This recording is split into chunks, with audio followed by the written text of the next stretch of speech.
One of the best route runners in the 2025 NFL draft class is a player that you've probably never even heard of.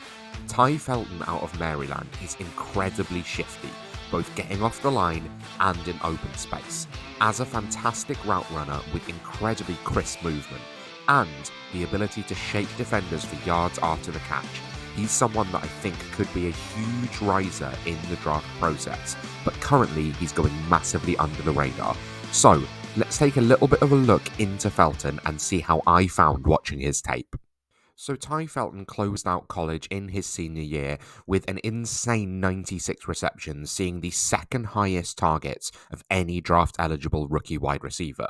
But he is still going massively under the radar. And part of this is because he went to Maryland, so he's not quite in the same profile as some of the other wide receivers in this class. But some of it is just due to people being unaware of his game just yet. They look at the height and weight and they see someone that is incredibly skinny.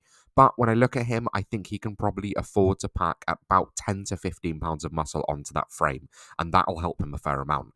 But because I'm trying to go into this series by not looking at other people's opinions, scouting film, and making my own analysis, I have fallen in love with Tai Felton, and I'm going to tell you about why.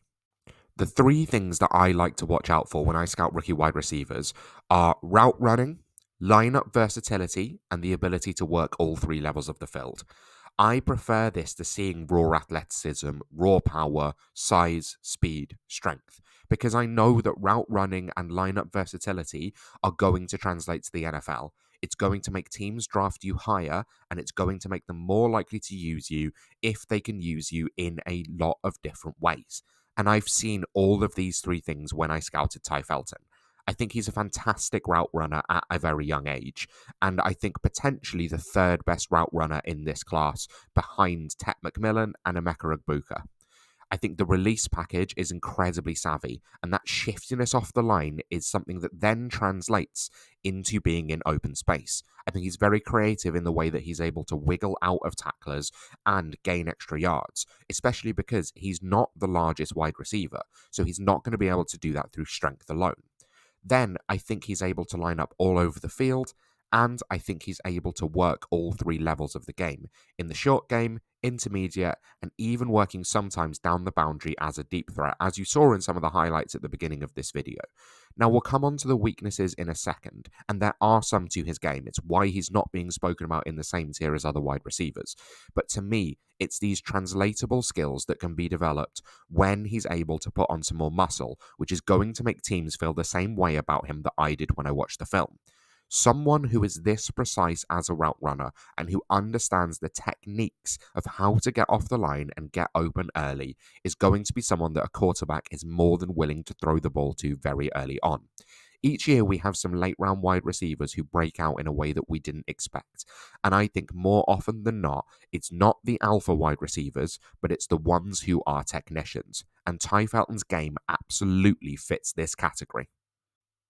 If you're enjoying this video, please consider dropping a like and a subscribe. Let me know in the comments your thoughts on Tai Felton or the prospect that you are most excited to hear me talk about later down the line.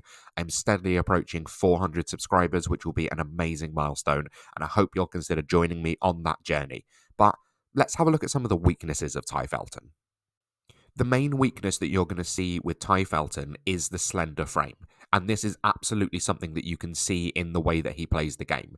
He has a tendency to be bullied by more physical corners, which is definitely going to be a problem if he lines up on the outside in the NFL and isn't able to put weight onto the frame. It also means that he can sometimes struggle playing through contact, which means working over the middle of the field can be quite difficult. But if he's able to add muscle to the frame, I have no issue with thinking that he's going to be able to play in the NFL and succeed. He definitely lacks top-end long speed. You can see this towards the end of a deep route, that he's unable to separate from a corner purely through putting on the burners towards the end. He also ran a relatively limited route tree at Maryland, not quite to the same way as some of the other wide receivers that I've been scouting, but a lot of this is due to the quick offense that they like to play. However, I think this has been a benefit to Felton's game because it means that you're only going to get the ball if you can get open immediately in the route, or if you're trusted to make yardage after the catch, which he's been able to do in both situations. And again, similar with the slender frame, he can struggle sometimes in contested catch situations. I think this is a wide receiver with some clear deficiencies, but some very, very huge strengths. And if you can scheme him up in a certain way, that means that he's going to get open early, he's not going to be playing through contact, and you're not going to be, lobbing up and hoping he can go over the top of a defender. This is someone that I have real confidence can succeed in the NFL.